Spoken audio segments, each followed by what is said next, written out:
On this episode, this is now a Micah Parsons podcast. Play the music.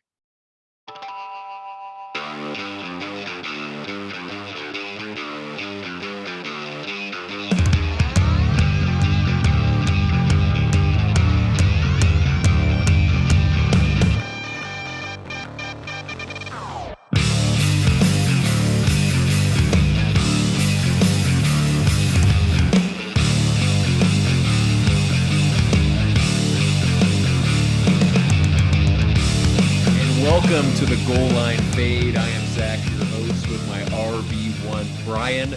We are here getting close to the end of the preseason with the Cowboys, and we got tons of stuff to talk about. We're going to talk a little Madden, talk a little NBA 2K, a lot of Dallas Cowboy action, and maybe even throw some fantasy foosball up in chair.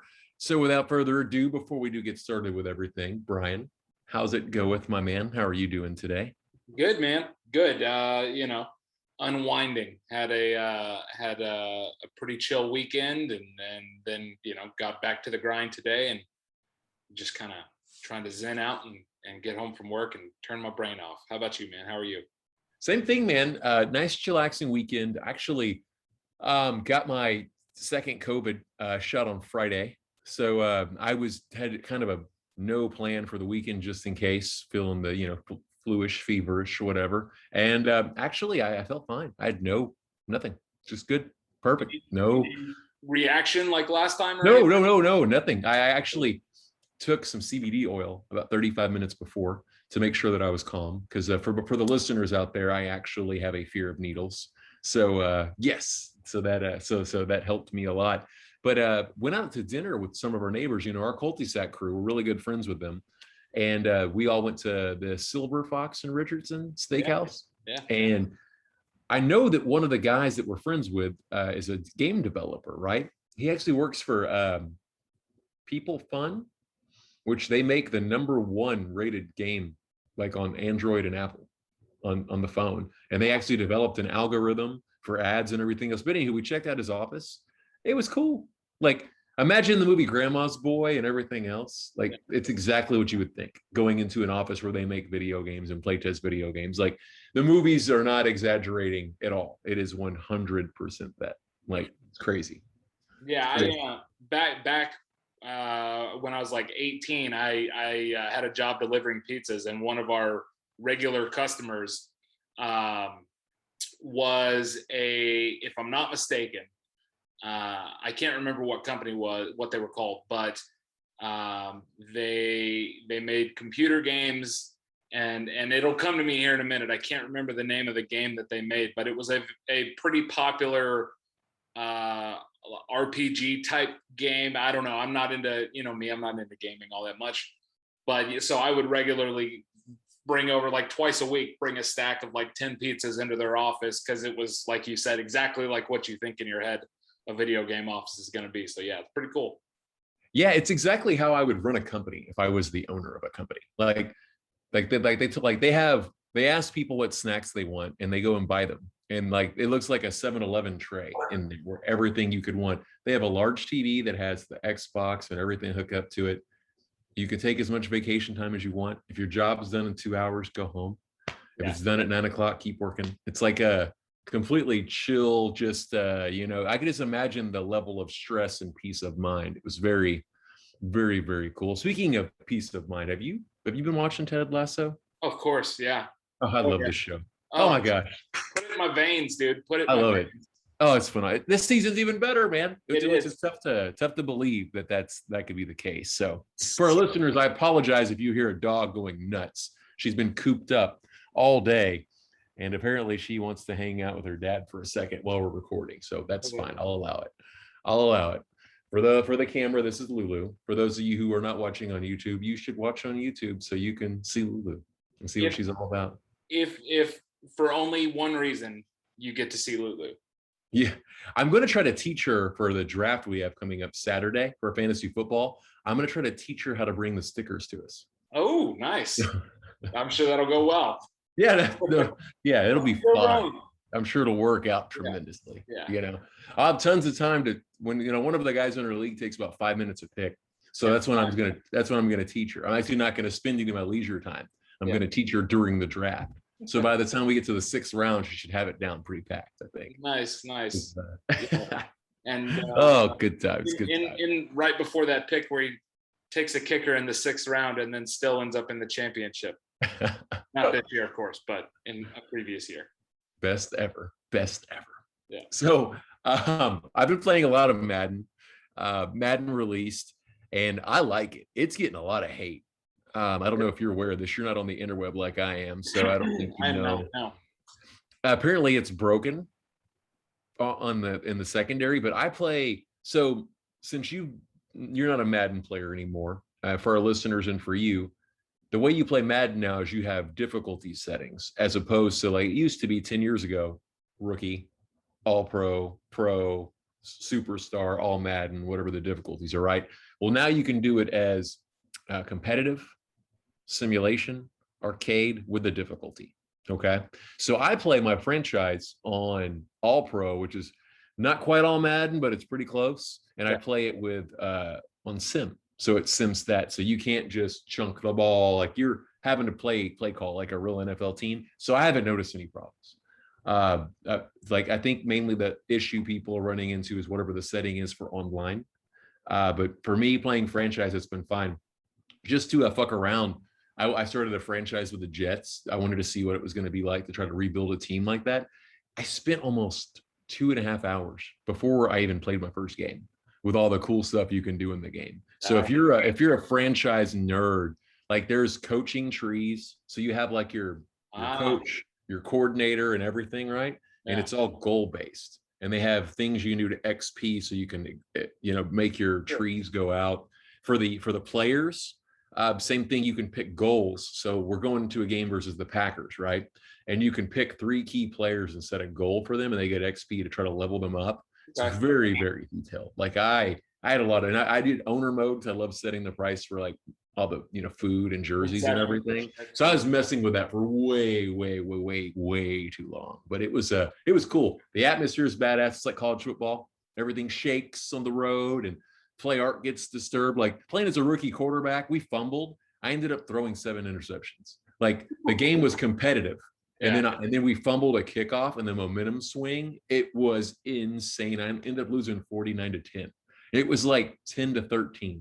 And then the second half, that many points were scored. It was like everything I did imploded. It felt very much like an NFL swing. Maybe not to that dramatic of a effect, but for the video game world, I could dig it. But I'm a fan. Doesn't look as good as I think it should or could for being a next gen game, in my opinion. It's a hair better than the PS4 and the Xbox One version. And when I say that, that's really the better is the hair. Like when they have their helmets off and stuff, it flows so beautifully. It looks great. But other than that, the gameplay, it feels like Madden. If you've played Madden, you've played them all, right? A little bit different, more animations and stuff. But I give it a seal of approval if you're a franchise nerd. If you're an online player or you play Madden Ultimate Team, maybe it's not for you until they patch it. But if you like franchise, it is dope. It is very, very, very, very good. Very good. Nice. So do you have any questions for me about the game? No, honestly, I mean, I'm gonna get my hands on it at our fantasy draft, and after that, I may have some additional questions for you, on stuff that I don't get to find out. But right now, off the top of my head, I don't really have anything super that I can think of. No. Cool. Well, yeah, we're gonna for our listeners this will be our 9th draft. Yes. Or we've had a league we put together at the spur of a moment. And it's like my wife, Brian's wife, my friend Chris, his wife, my friend Mitch, his wife helps with the board. Tara's my wife's stepdad, our friend JT, who's the only single one in the group, and then Steve, who's now getting married. It's just it's a motley crew for sure of individuals, and it's so fun. It's like it's one of the best days. It's like a Thanksgiving almost. Yeah, it's like really almost is. Yeah. And we have that this Saturday, and like upstairs where I'm at right now recording, I'm gonna have Madden booted up. Downstairs, I'll have either NFL or college rolling, and then I'm picking up 70 street tacos at 10:15 a.m. and setting up a mimosa station. What could go wrong, right? It's gonna be perfect. But it's gonna be a great day. I can't wait. But it's gonna be fun times, man. I'm intrigued to show everybody the Madden game. So I'll have it up ready to go for everybody. But it's good, man. If you're on the fence and you're a listener, I'd definitely go pick that up and find yourself a group of people that you love as much as we love our fantasy league. It's going to be great. Yeah. And if you follow me on social media, Saturday is the day to really follow me on social media because I'm getting my championship belt. And I'm going to be the most fucking annoying person in America. I think I'm going to sleep in the belt, actually. So it's going to be great. It's going to be awesome. It's going to be like a player when they win their first trophy, like Dirk, walking around, taking it to the bathroom and stuff. I think I ought to bring it to work. I really do. You should. You really. It's going to be my new belt. Yeah. You absolutely should. All right. So one more thing on video games, and then we'll get to the real sport stuff. Luka, they revealed his rating for 2K 94. Okay. It sounds good, right? Top 10, just to go over real quick. We've got the number 1 rated players at 96, which is LeBron. Questionable there. Kevin Durant, 96, number 2. Greek Freak, number 3, 96. Stephen Curry, number 4, 96. Kawhi Leonard, 95. The Joker is a 95. Embiid is a 95. Luka, 94. Harding, 94. Damian Lillard, 94. I think that Luka should be a 95 in the range of, especially Kawhi's injured and not even going to play. Yeah. And they gave all these guys that are injured really low ratings and stuff. So I'm confused by that. But I think that the Joker should be like a 96 and Embiid a 94 and Luka a 95. That's mine. Yeah, I agree with everything you just said. That was my, and I honestly, I could see LeBron being a 95 also, Yeah, he's too high. True. 95, maybe even 94. Because again, look, LeBron's amazing, but LeBron is also 400,000 years old at this point. He's been in the league since God was a boy, and time has taken its toll. He's not the same player he was 10 years ago. So. Yeah, it's just, it's funny to me, the whole rating thing is interesting, because it was a real big deal 25 years ago, 20 years ago, hell, 15 years ago.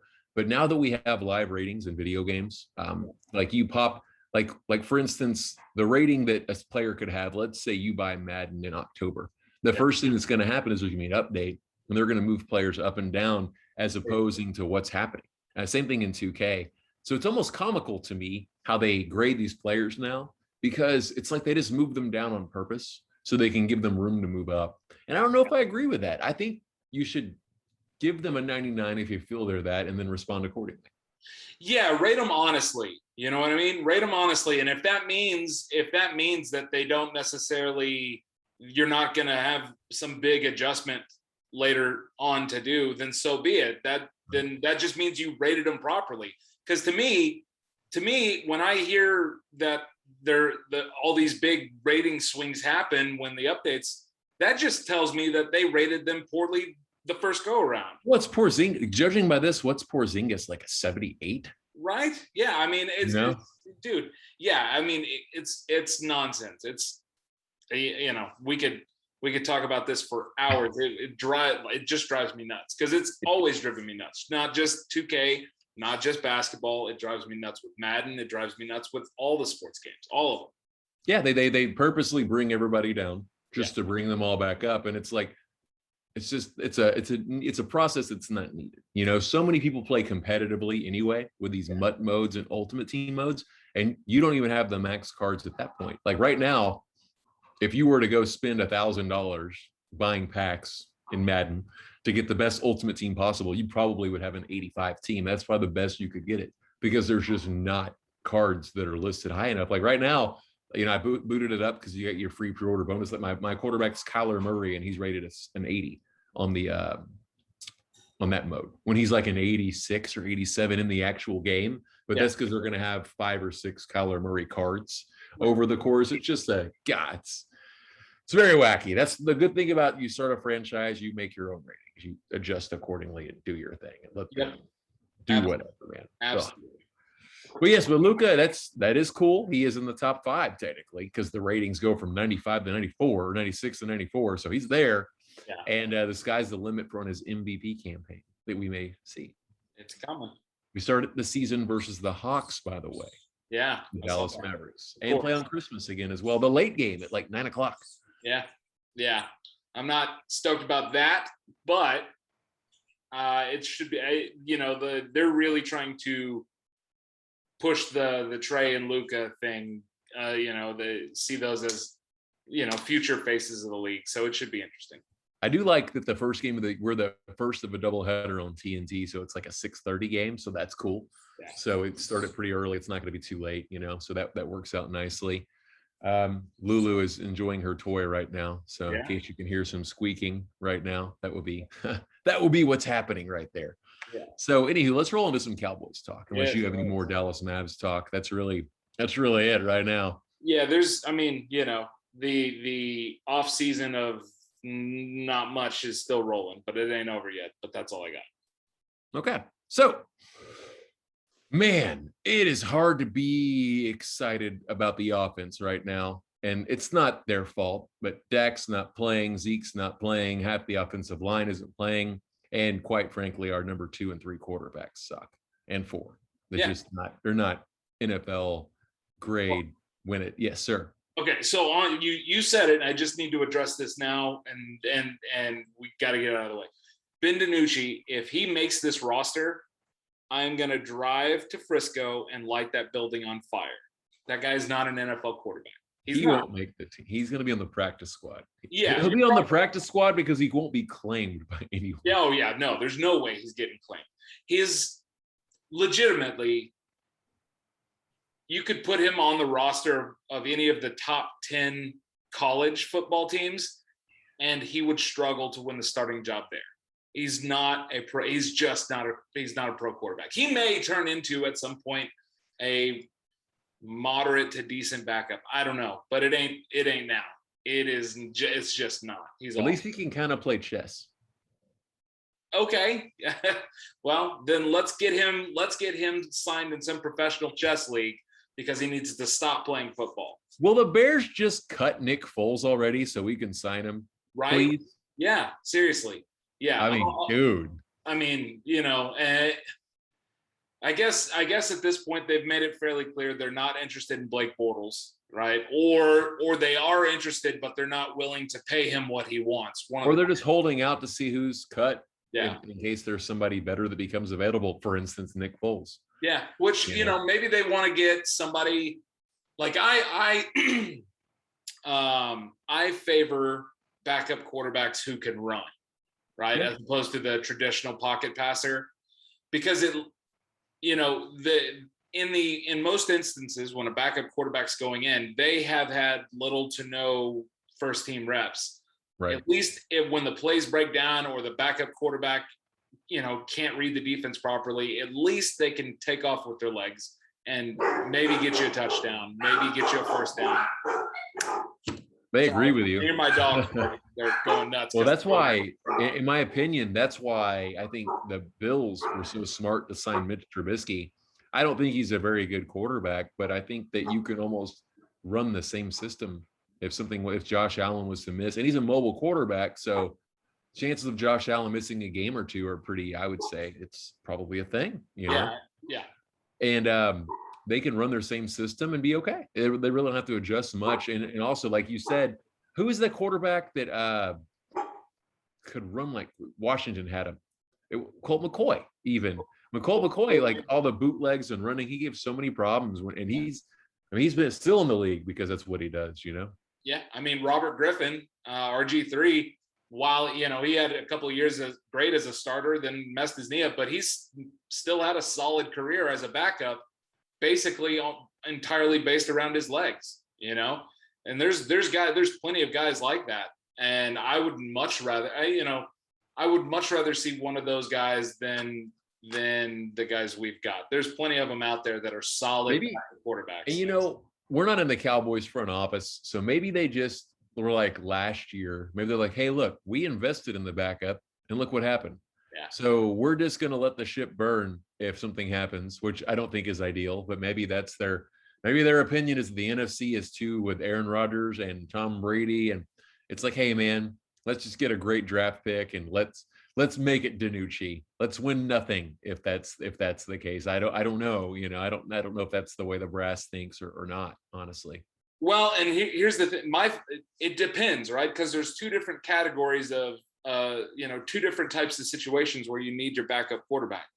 If it's a patch job where, let's say Dak ends up with a mild ankle sprain or something, his good ankle ends up with a mild ankle sprain and is going to miss 2 weeks, 3 weeks. You want a backup who can come in there and keep you competitive, keep you in games. Maybe you go 500 over that span, right? I'm all for that. But if it's a situation like last year, I would have much rather last year not had Andy Dalton, right? And lost 3 or 4 more games and got a better draft pick. Not to say that I have any problem with how the draft pick is working out, which we'll get to here in a minute, but who's to say we couldn't have been higher up and then traded back to 12 where we ended up and end up with additional capital and more picks or additional players who, you always want a better draft pick if you can get it. So I it just depends. I still would like to see them at least, I want to at least feel like they are paying attention and are mindful of the fact that clearly the backup quarterback is not sufficient right now. Right.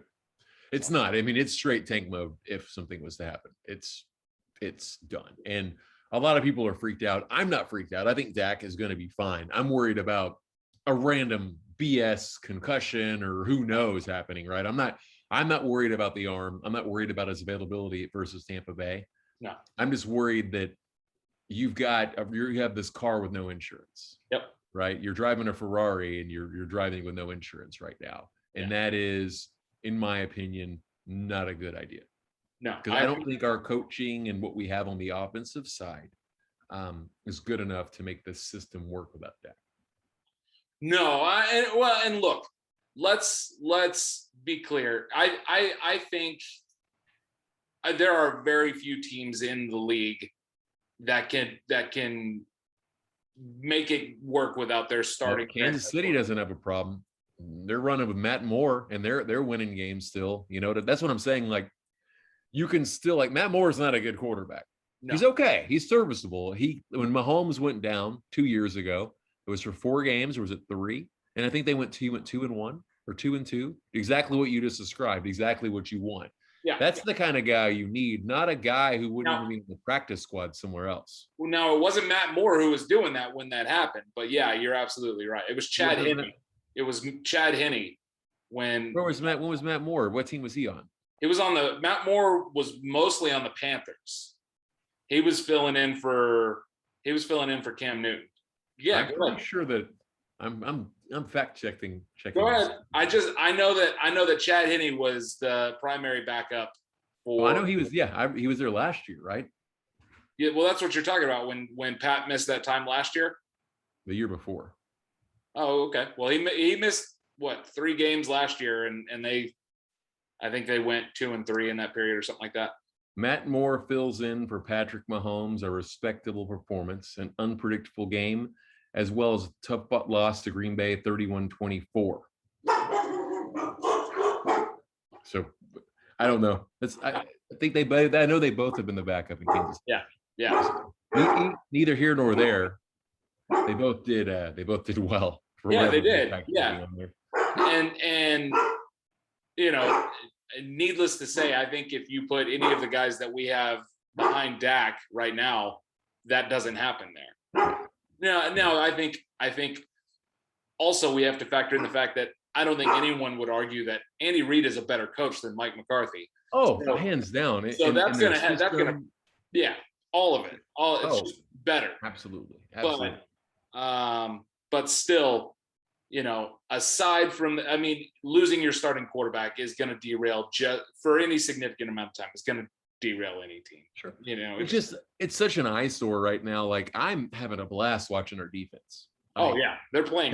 Those fuckers are ball hawking. It's like the whole defense has taken on the personality of Micah Parsons. Yeah. And I think the Denver Broncos, being one of the dumbest organizations in the NFL, did us a huge, let me say like 8 more huges favor because they helped my friend Marla get a better quarterback because they didn't take Justin Fields. So that's awesome because good. She's a Bears fan, so good for her.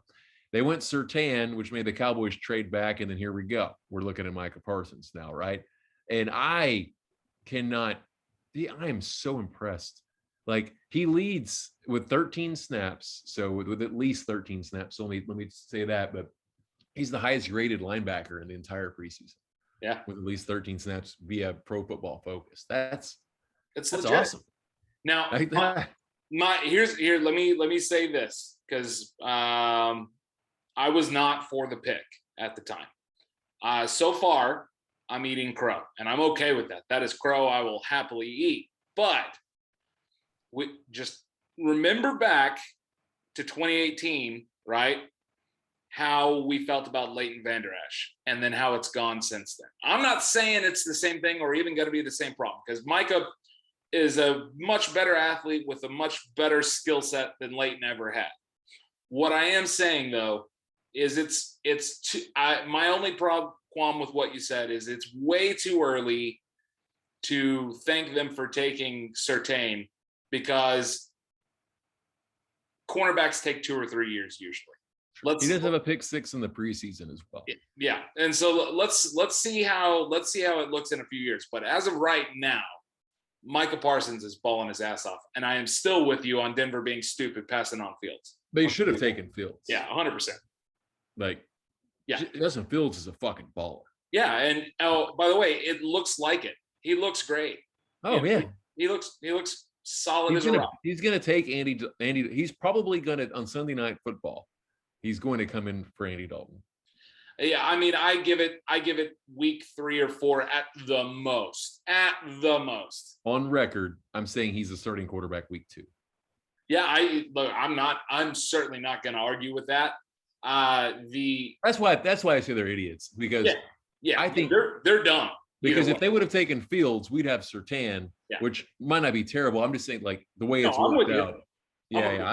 I think Surtain's going to be a fine player. I'm not against Surtain. I think that for what the Cowboys need for this year to be a vastly improved defense, the way it worked out might be way better for what this for this year run, for what this 2-year run that we're looking at. And it was Matt Moore in 2019 who filled in for Patrick Mahomes when he missed those 3 games.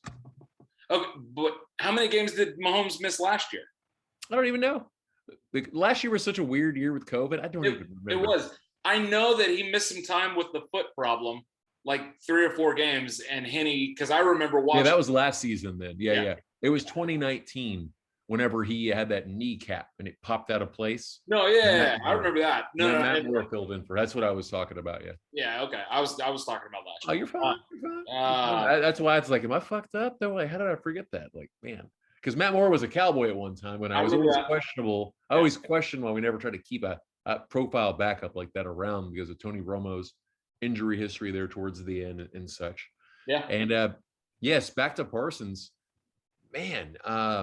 Just says the right things. He's got a real high motor. And on the Vander Esch argument, I wasn't impressed or excited about Vander Esch till like week 4 or 5 of the season when he actually started to play. Yeah. And it was like, whoa, okay, man, we might have actually been smarter than we thought we were. And truth be told, Calvin Ridley's now going in the first round of fantasy drafts, as that tells you how good of a player he is. Yep. We had to give up a first-round pick to get Amari Cooper. So, man, things could have stacked up way different if they would have went where maybe they should have. But they did learn their lesson because we did go CeeDee Lamb a few seasons later. And, the rest is history right now, right? Can't cry over it too much. But and look, there's some other this draft class and last year's draft class so far are looking really fucking good. Cox is looking good too, right? Cox is balling out. Now, he's not going to get a ton of actual defensive snaps. He's just not. He's behind Neal and he's 5th on the depth chart. He's behind Micah, he's behind Keanu Neal, he's behind Leighton Vander Esch, and he's behind Jalen Smith. Right. So he's going to make the team. They're going to roll with 5 or maybe 6 linebackers. So he'll make the team, but he's going to be a lot of special team stuff unless somebody gets hurt, which, Leighton will probably get hurt. So that'll give him, a chance to get to see some playing time. But I 100% expect it. I fully expect him to be a starting linebacker next year. I think it's going to be Micah and him, and maybe they bring back Keanu. They're going to bring back either Keanu Neal or Leighton Vander Esch, right? I think Jalen gets cut in the offseason because after this season, his contract becomes cuttable, right? Where the money is, you save quite a bit of money. Jalen's gone after that. And then I think our starting linebackers are Cox and Micah with either one of those two veterans. They're balling their ass off. Neville Gallimore was playing great until he got hurt, which that's brutal. I know we need that dude versus Tampa, man. Yeah. The two young guys that really need to step up that haven't really all that much yet is the two corners that we've got. They're playing okay.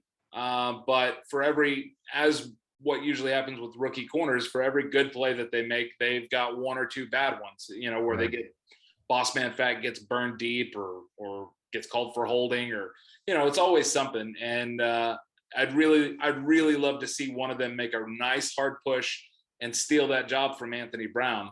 I would love to see that. But I don't think week one. No, they were looking at that week one, but no. I think it's something where maybe Anthony Brown gets a little nicked up and early in the season, and somebody gets in there and gets a chance to start and then just doesn't give the job back. That's what I'd like to see. But also, it's really great to see competent safety play. Yeah, we got. You can tell they're very well. You can tell that our secondary is well coached right now. Absolutely. They're young. Most of them are inexperienced. They're going to make errors, but they are, like you said, they are well coached. They seem confident, right? They seem like they know where they're supposed to be, which is refreshing because last year they didn't know their ass from a hole in the ground.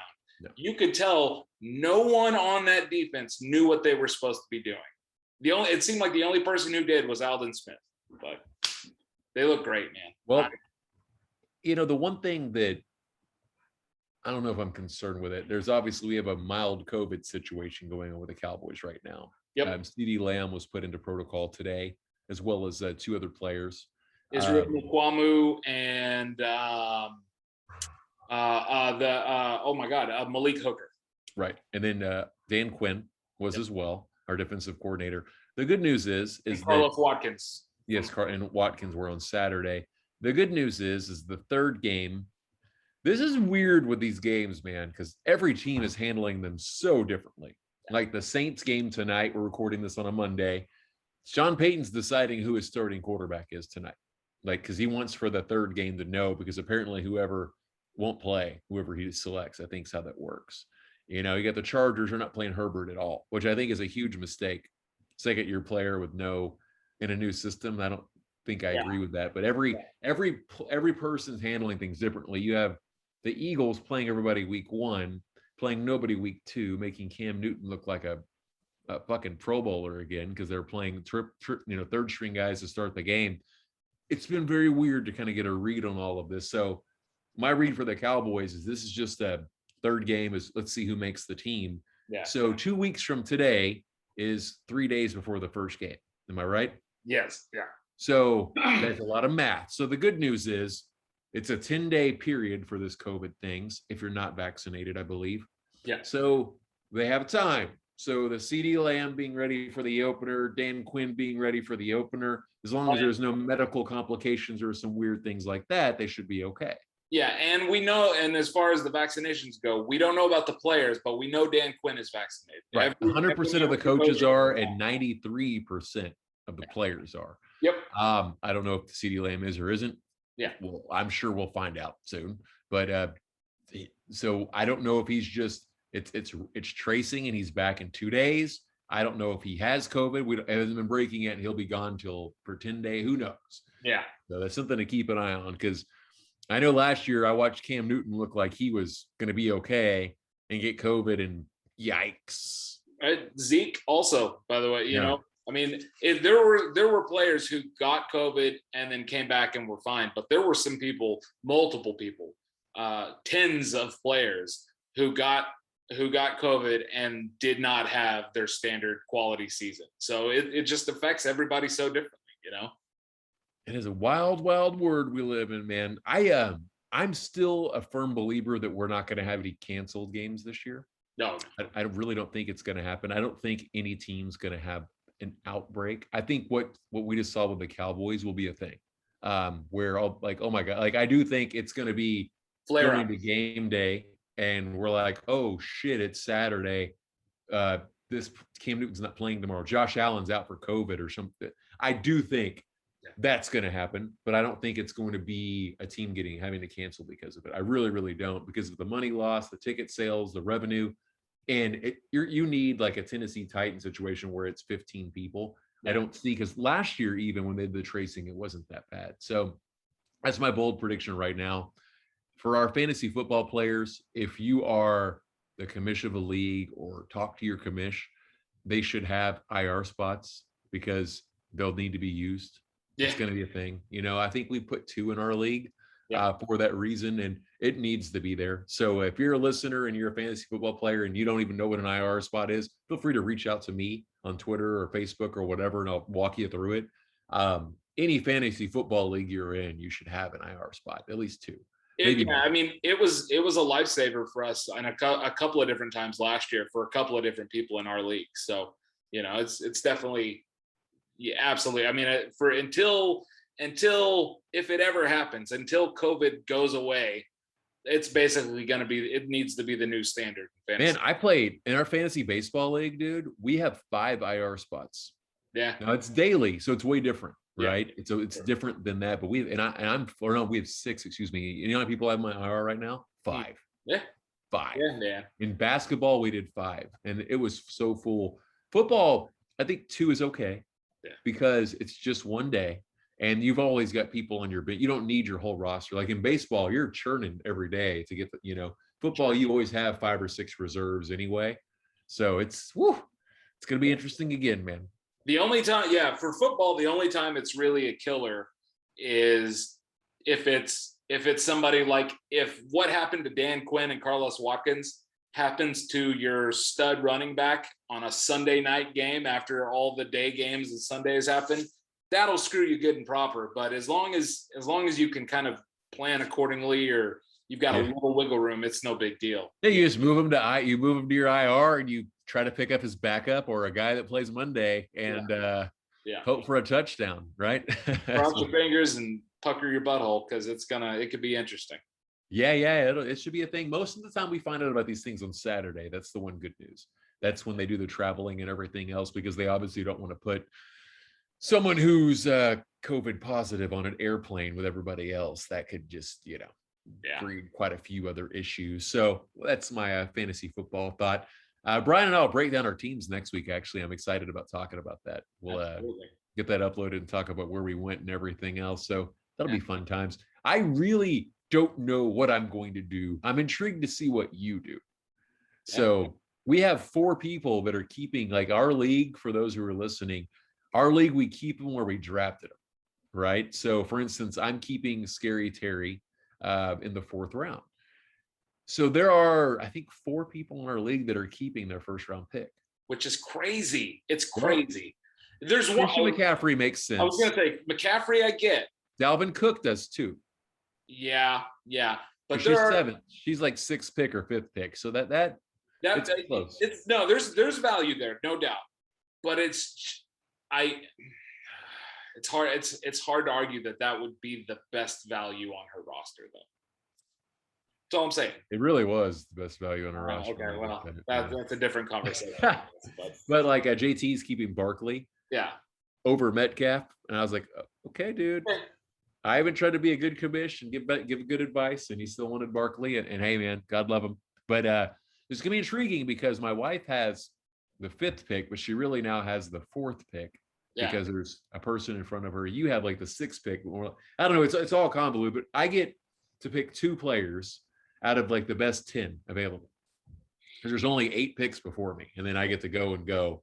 So I'm really, really intrigued to see not even who I'm going to pick, just what falls. Yeah. Because that's really what I just got to do is sit back and see who you guys like and what I'm looking at. Yeah. I'm prepared for whatever, but it's going to be intriguing. Yeah, it's going to be very interesting. This is going to be one of the more interesting. I mean, our drafts are always fun. This is going to be one of the more interesting ones, I think. Because it could go a lot of different ways. I'm out for blood to repeat, by the way. Yeah. Oh, that's my goal. I almost bought a ring to wear during the draft. Oh, good Lord. But my wife, I spent all my winnings on video game shit already. Yeah. So I was going to have to spend $50 out of my pocket. And my wife's not having it. Yeah. So if I win again, I'm buying a fucking ring and I'm going to wear it. I'm going to wear it on the draft and I'm going to make all of you kiss it. Yeah. Oh, my Lord. For those of you listening, Zach is the commissioner in our league. And as he said, this is our 9th draft. And he's come very close a number of different times. I've had second one time, and then I've had third the other time. Third twice, second once. Yeah. Third twice, second once. And he finally was able to break through and get himself a ring, or a belt, rather, because we have an amazing championship belt that has spent a fair amount of time at my house, although honestly not for me. My wife's won more often than I have. Yeah. I only won once. Now I'm sad. It's kind of funny. The first season that I finally won the championship was also the first season that I've actually given your wife the L and take her down. Right. Yes. Which is interesting. She's always, because the one championship I made, she beat me. Yeah. Actually. So. Yep. Yeah, she beat you one year, and who'd she beat? Steve or Joel? I don't remember. She beat Steve. Steve made it 4 times in a row. So it's probably Steve. That's a safe bet. Yeah. It's a safe bet that it was our friend Steve. Steve is the Buffalo Bills of our league. So yeah. He has Christian McCaffrey though. And he gets, we'll see what he does, man. We'll see what he does. We'll see, because he had Christian McCaffrey last year, and how'd that work out? Well, it didn't work out well for a lot of people that had Christian McCaffrey. Exactly. Like I said, I'm intrigued. For those, I don't know what to do. I know that Gibson is a player that Brian likes. Gibson is a player Brian might keep. I don't see Gibson. Gibson is a guy that'll probably follow me, honestly. Of all of them, that's the guy I think will be available at 12. Yeah. Because I think people will pick Eckler. I think people will pick Aaron Jones. I think Tyreek Hill. I think Devontae Adams. I think Jonathan Taylor. I think those are guys that people might not reach for, but take above him probably. I don't know. We'll see. Yeah. It shall be something. And I know what you're thinking. I'm already ready for it. Oh yeah. I'm gonna buy the ring. I'm gonna do it right now. Get it expedited and ready. Yes, overnight it. Oh yeah. Lord. Oh, Zach. Oh, good times. Yes, indeed. Well, that's it, man. That's all I got for this recording. You got anything else? No, sir. No, I'm good. All right. Well, it's winding down. It is almost football time. And it's going to be some pretty cool podcasts when football is really, really, really, really, really, really, really, really, really, really happening. It's not preseason. Kind of, Brian and I have a vision. We have a goal. And that vision is to turn things a little bit more like live and reactionary. We're building this thing where we're growing it. And there's not really enough out there yet to really do that. So I think that the goal for our podcast is going to be kind of a 2-part.